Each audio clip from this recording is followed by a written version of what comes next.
And that's famous because it has the list of 12 battles that Arthur fought against the Saxons. And that author is placing Arthur in the 6th century. So we have to work out how reliable that source is. And of course it's quite fantastical in the nature.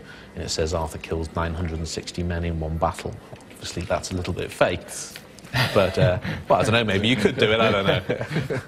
But that's the earliest thing we have. There are a couple of references in the Annales Cambriae, which was perhaps written in the 10th century. And that has 2 references to Arthur.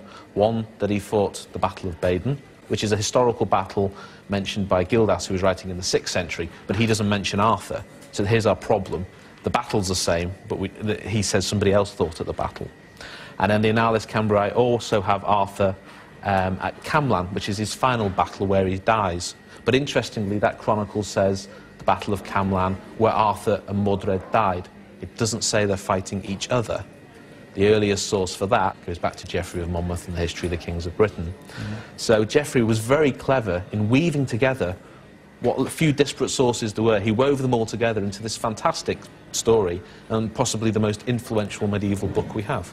And throughout the 19th century, the Arthurian legend becomes more and more popular. You've got the Romantic painters, you've got Tennyson's poetry, and then the beginning of academic study into the Arthurian legend. And by the time we get into the 20th century, you know, serious academic study on the medieval texts. So what you guys are doing with Merlin, you're reinventing it again for this generation. So is there any way of taking references from the text and perhaps pinpointing any of these battles? Perhaps the only one we can pin down would be maybe the City of Legions, which is probably Chester, could maybe be Caerleon. But the one other battle, the Battle of Camlan, interestingly, the only place called Camlan is a place in mid-Wales, which appears back in the 16th century and is still present today. In fact, it's still marked on modern maps, and that would seem to be a good a location as any. We have to remember that the earliest text, the Historia Botonum, was written in Gwynedd. So a site in mid-Wales would be perhaps of interest there. So I think that's the most likely candidate, shall we say. Okay, so it is our mission to find these places around Wales, to locate the real Arthur and Merlin. Where would you recommend on this map to go into? Okay, let's have a look. So I think the next place you need to go to would be somewhere like Kai Kai at the bottom of Bala Lake, and that's where Arthur was supposedly fostered as a child by Kai's father. And then from there you can come up over the top of the hills to Bwlch Groes, where Welsh tradition associates a legend of Arthur fighting Crita Gawr. So Arthur has a fight there with a giant, and then from there you can come down to Dinas Mawddwy, and near there is a Camlan. So that's a very plausible possibility as to where Arthur's last battle could be. Yeah. And from Camlan you're going to go down to South Wales, all the way down here, back to Caerleon. And this is where the Roman fort is. And there we have the amphitheatre, which in the 18th century became known as Arthur's Round Table, antiquarian sort of imagination. But the name sort of stuck, and we're still using it today quite a lot. So, but Caerleon, there's some impressive Roman remains there. So that's where you'll finish your trip. Cool. Well, thank you very much. Thank you very much. No problem, it's been a pleasure. Absolutely brilliant. Thanks. Have a good trip. Yeah, cheers. And tomorrow, our quest continues. It's day 2 of our Arthurian road tour, and after yesterday we've discovered there is no shortage of places for us to visit. All across Wales there are many locations claiming the kingdom of Arthur, the resting place of Merlin, and the home of Excalibur. Perhaps most famously connected to my character Merlin is the town of Carmarthen. In 1136, Geoffrey of Monmouth wrote the History of the Kings of Britain, and in his story, a boy called Merlinus was found in a town named Caermerden, which many believe to be Carmarthen. And according to local legend, he still lies here to this day. But for the next 2 days, this is where our tour of Arthurian Wales will be taking us. From Mold, we're going to head to Caer Gai and Llanuwchllyn. From there, it is up to Bwlch Groes, and then down to Camlan. Finally, we are going to travel south and finish our journey of Arthurian discovery in Caerleon. Each of these locations has a link to the story, and we hope to learn more about the legend as we travel. So our first stop today is Llanuwchllyn. In the 14th century, A Welsh adaptation of Mallory's work, known as The Welsh Birth of Arthur, describes how Arthur was brought here as a child and fostered until he was 14 years old. Caer Gai is a Roman fort nearby which is associated heavily by some writers with Arthur's childhood. Yeah, but not much remains of it. It's not even on our map.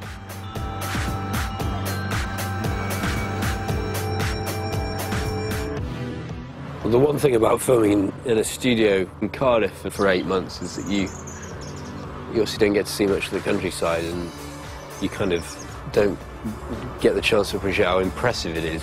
You get the opportunity to kind of come up here, up in North Wales, where we've never been before, and see this. It's absolutely stunning.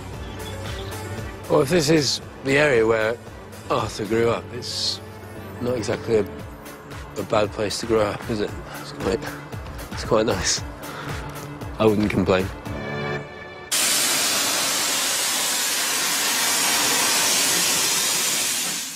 We're here at Clonachlin Railway, waiting to take the train around Bala Lake.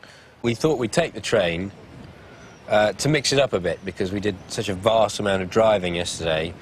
So we thought we'd mix up our Arthurian Legends tour with a bit of train action. This might shake our world up a bit. Shake our world up a bit, yes. Yes, it might.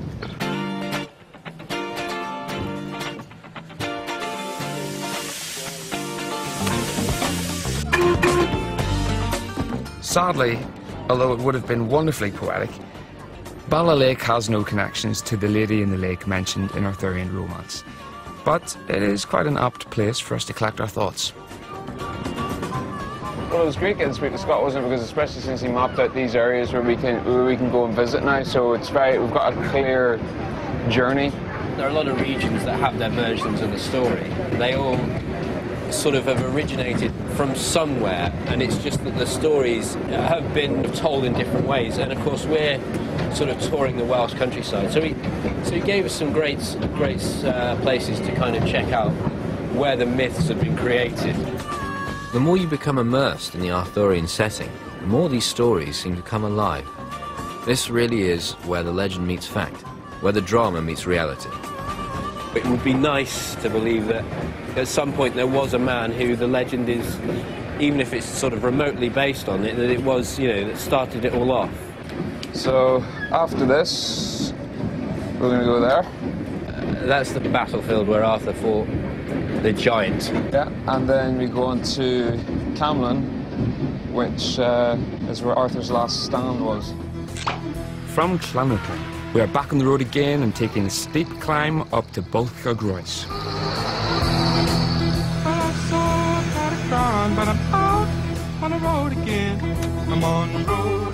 When we finally reach the summit, we'll find the setting of a folk tale written in 1597.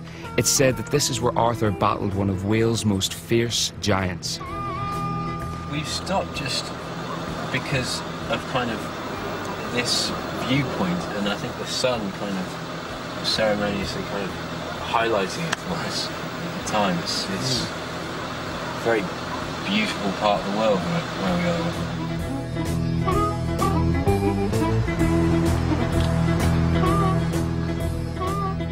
Typical.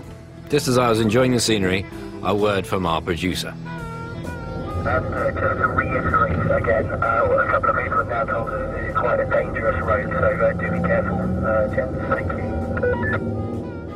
Hi, Arthurian Legend seekers. We've just been informed that we're travelling up a very dangerous road, which I'm not too sure of the reasons as of yet. One magpie, it's not a good sign. But don't worry, because Bradley's at the wheel, and that means everything's going to be A-OK. Isn't it, Colin? Oh, now I can see what he's talking about. Yeah, I'd better keep my eyes on the road, I think. Now, if Arthur had to make his way up here on foot, it would have certainly taken his breath away. It has mine, but for very different reasons.